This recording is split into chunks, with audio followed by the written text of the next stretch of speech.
So let's talk about the FA Cup tie. When this came out and you drew Leicester, what was going through your mind? Oh yeah, I think first and foremost, I think we to be in the FA Cup in the third round is an achievement again for us, because it's only the third time the club has been in that. The chairman reminded me before the Hereford game every day how important that is for him, for the football club, and for me.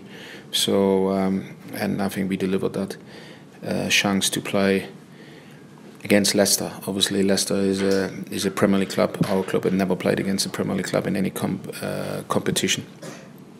So it's the first time, and you could see it's a challenge for our young organisation. So we have to deal with, I don't know, 50, 60 press people our club had never dealt before, and starting with simple things, starting with organising a press conference, organising the stadium on the match day, or organising security in the tunnel area. So there's a lot of new challenges for not only for our players who meet very high opposition, but also for our young organisation in the football club with a history of 12 years. Is that right? Yeah. So is a fantastic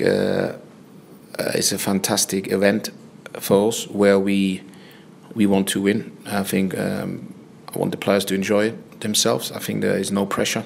Only the pressure is to perform to their maximum and give it a right good go, like we did in the last 3 games. And I think it's important that also our supporters seeing that as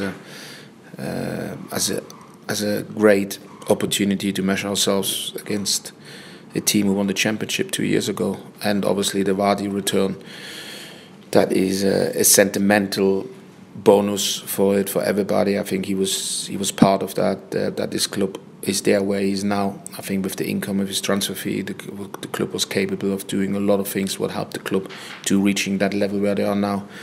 And I think it's just overall a great story, and this is why we're looking forward to the BBC bring the game live on telly.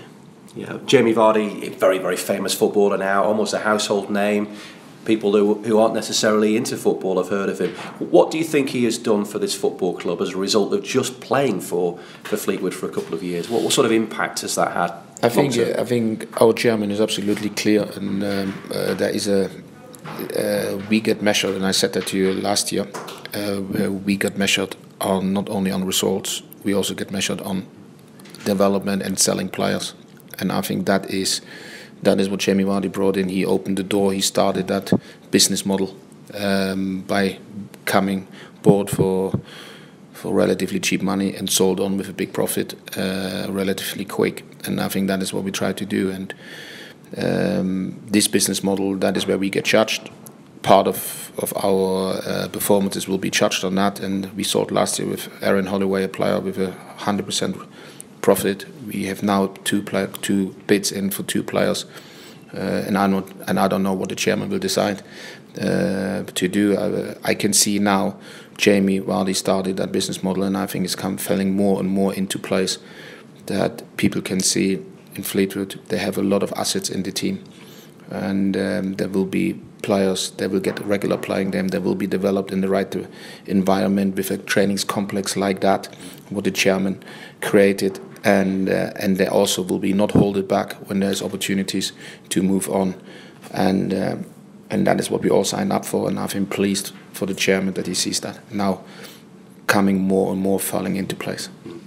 And ordinarily, if it was a league game against another fellow League One side, you probably, if you've got someone who's played against a certain player, you might sort of consult with them about what to expect. But with Jamie Vardy, everybody knows what to expect, don't they, already?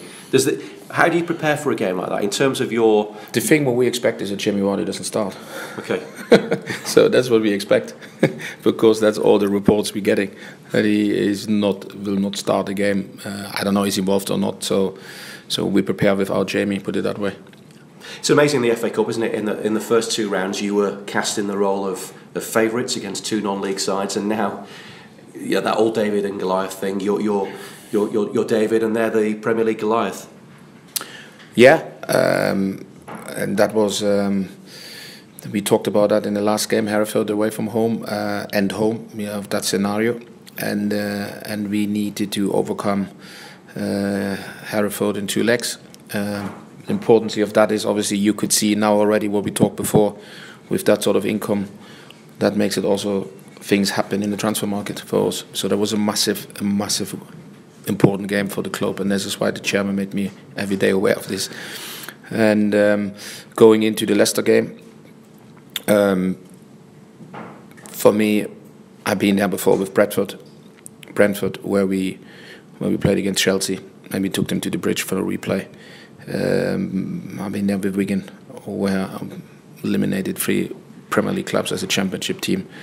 There's always hope. There's always a chance. Everything has to be spot on. Everything has to be optimal on the day to go your way. But in general, Leicester will come here and think they will go further. So for us, everything fell in place to give ourselves a chance for a replay or for a massive sensation.